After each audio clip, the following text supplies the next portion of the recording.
time for a brief history of the United States of America.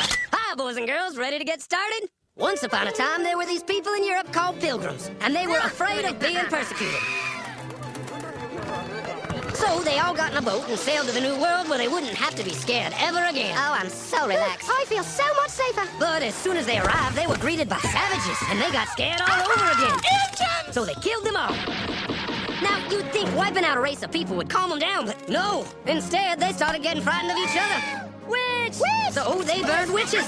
In 1775, they started killing the British so they could be free. And it worked, but they still didn't feel safe. So they passed a Second Amendment which said every white man could keep his gun. I loves my gun. Loves my gun. Which brings us to the genius idea of slavery. You see, boys and girls, the white people back then were also afraid of doing any work. So they went to Africa, kidnapped thousands of black people, brought them back to America, and forced them to work very hard for no money. And I don't mean no money like I work at Walmart and make no money. I mean $0. Nothing. Not a zip. Doing it that way made the USA the richest country in the world.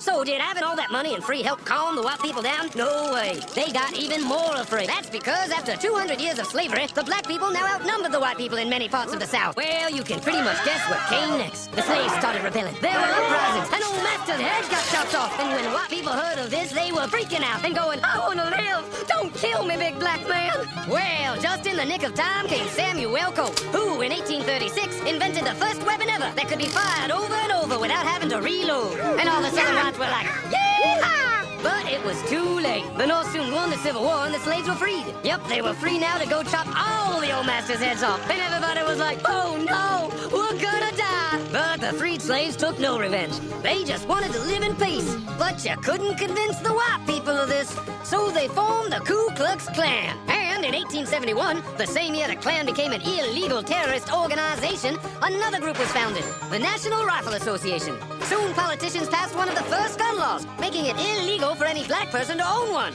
It was a great year for America, the KKK and the NRA. Of course, they had nothing to do with each other, and this was just a coincidence. One group legally promoted responsible gun ownership, and the other group shot and lynched black people. And that's the way it was all the way to 1955, when a black woman broke the law by refusing to move to the back of the bus. White people just couldn't believe it. Huh? Why won't she move? What's going on? Man, all hell broke loose. Black people everywhere started demanding their rights, and white people had a major freaky feel meltdown, and they were all like, run away! Run away! And they did. They all ran fleeing to the suburbs where it was all white and safe and clean. And they went out and bought 250 million guns and put locks on the doors, alarms in the houses, and gates around the neighborhoods. And finally, they were all safe and secure and snug as a bug.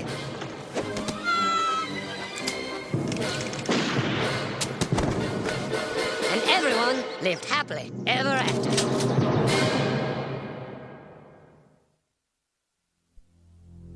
Ja, wirklich? Wenn man sich die Abendnachrichten ansieht, dann kommt einem Amerika noch immer ziemlich unheimlich vor. Is he dangerous? What's he up to? What are you trying to pull, man? Why are people scared? Was war mit der Jahr 2000 Panikmache? Hat man uns nicht erzählt, unsere Gesellschaft würde zusammenbrechen, weil jemand vergessen hatte, ein paar Ziffern in den Computer zu tippen? There's gonna be mass chaos and confusion. Tonight, the countdown begins. All day, store director Rick Smith watched consumers get Y2K ready. Batteries sell extremely well, the lamp oil, generators. Nachdem man das ganze Land in Panik versetzt hatte, schlug es Mitternacht. Und nichts passierte. Wie war das nochmal mit den Killerbienen, die Amerika angreifen sollten? We're almost certain they'll arrive this year. Schmidt expects the Africanized bees to reach Texas this year, cross into Arizona in about 2 to 3 years. He's concerned because the killer bee is overly aggressive. They will follow you for half a mile. Die Bienen kamen nie.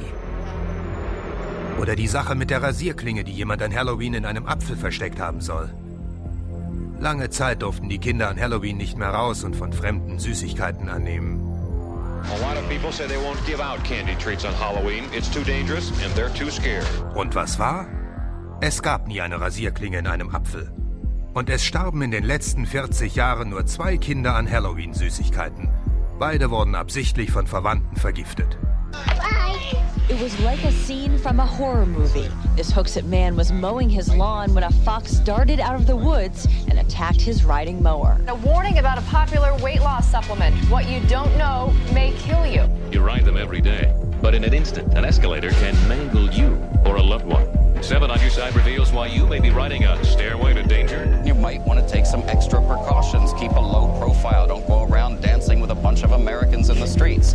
Make sure that you don't draw a lot of attention to yourself and the fact that you're American. The nation's top doctor says 1 in 5 Americans suffer some form of mental disorder. The Surgeon General David Satcher pleads with people to seek help now. Die Medien, die Konzerne, die Politiker, sie alle haben die amerikanische Bevölkerung dermaßen verängstigt, dass sie jetzt an einem Punkt sind, an dem sie überhaupt nichts mehr begründen müssen.